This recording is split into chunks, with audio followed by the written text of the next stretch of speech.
Howdy, folks. For those of you who are just passing through or may have just arrived, or those of you who are regular, the permission statement visitors, I thank you for attending. So, moving on from my last video that I posted this morning, talked a little bit about Angelica. That time frame and when all that stuff was happening, that's significant to the circumstances and their chronology. But we'll dip into that a little bit more later.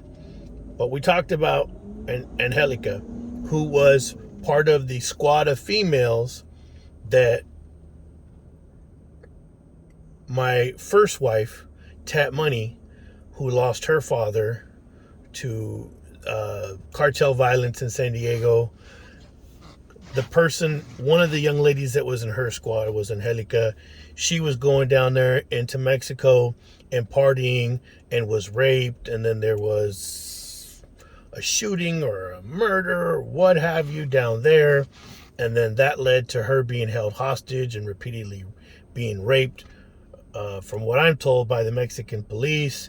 And yeah, it was a tragedy that pressed her into substance abuse with methamphetamine for years, which she has been able to overcome and is a content contributor now, has a family, doing wonderful.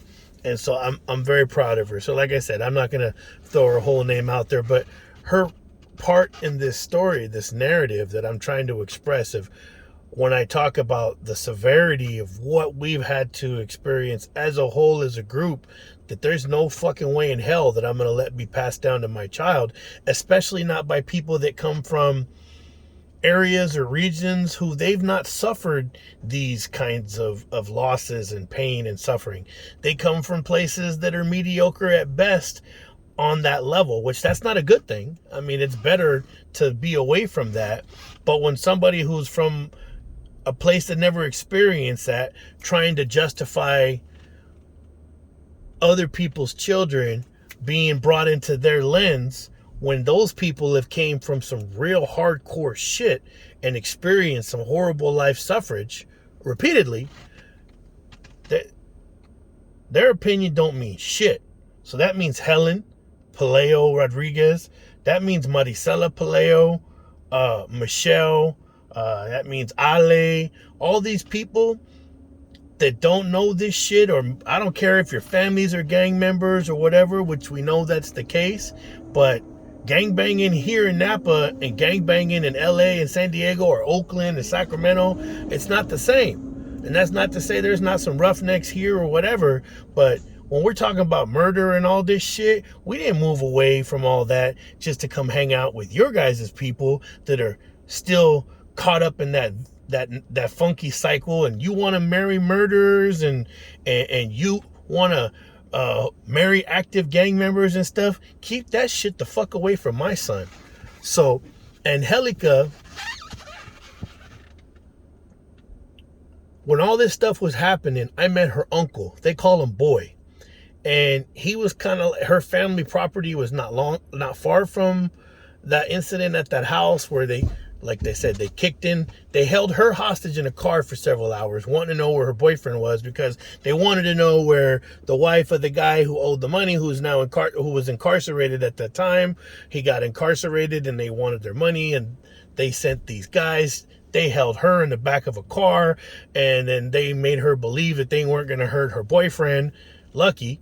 And when she said, oh, okay, well, he's in the house, they kick in the door, they punch him in the face. He's sitting there watching TV with his mother, and his mother, like I said, grabs a Makarov 9mm, and she starts getting busy. But it's on safety, and she doesn't know how to get it off safety. But she's like, you don't hit my son! And she chased these gangsters around the yard. She's chasing around the yard. They're running, trying to get away from this lady, and she's chasing these gangster knuckleheads. Or this is an old woman, not old, but older woman, you know, chase, don't you ever hit my son! And she can't figure out how to get, or they'd be dead if she knew how to get that Makarov off of safety, or if it would have been off safety, because when they kicked in the door and punched her son in the face while they were watching TV, because the door was that close, it goes right into the living room, they'd have been dead. So those fools took off. I was just coming home from work and was just driving by and saying, how you doing to my friend? I'm in a suit and tie, and my friend's eyes all messed up. And I'm like, hey, like I said, hey, did the helicopter slap you around or something? What's going on? And he tells me that these dudes just kicked in his door and punched him in his face. So like I said, we go look for him.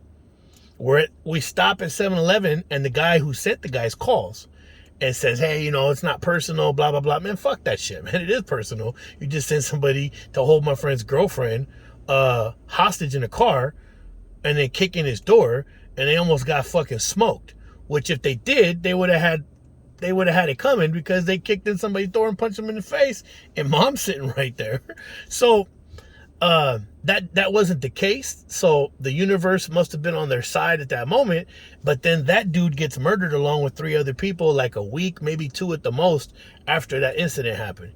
So at the same time, Angelica, her uncle lived just down the way at her family's property. There was like 3 houses on the old property in National City, and they called him Boy. He was an older guy, not old, but maybe in his late 30s or 40s or whatever.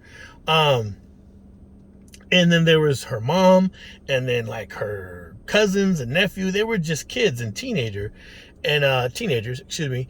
And one evening, her cousin, a teenage boy, was out in front of the property, and I don't know the circumstances I don't know why these dudes decided to jump her cousin, that dude, the Uncle Boy's nephew, but they started jumping him out in front of the house on the street. And he wasn't in a gang. So I don't know what happened.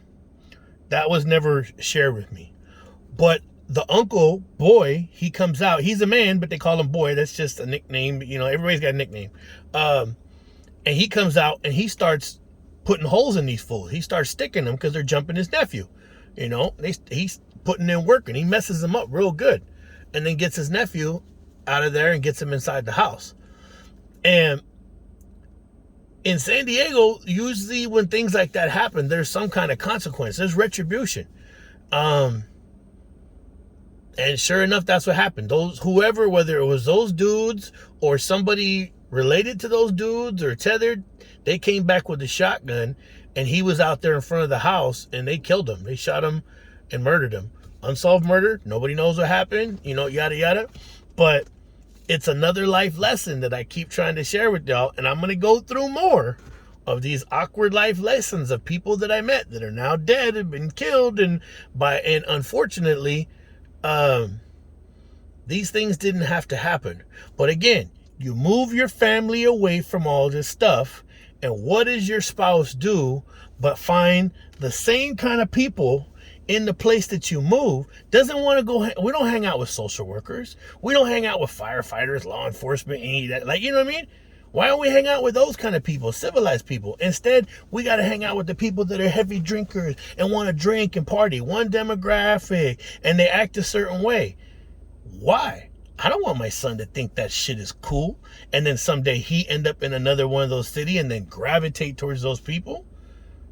He's not going to be escaping violence like I was from Napa, leaving what I thought was, I thought Napa was rah-rah, when I was a kid, because I saw a little bit of here, a little bit of there. There's conflict, and there's groups here that don't really like each other, but it was nothing by comparison to when I went to a major city and saw it on a whole different level, especially San Diego, because it's completely different.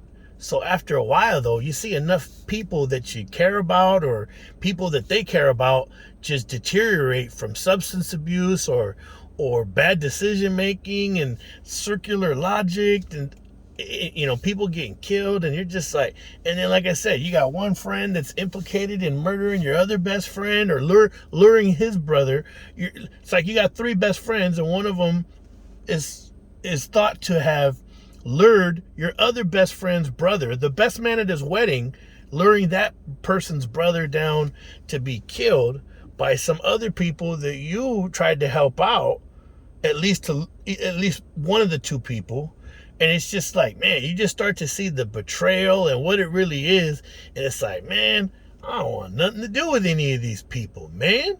But in your mind, you're thinking, good person, which often happens with like substance abuse.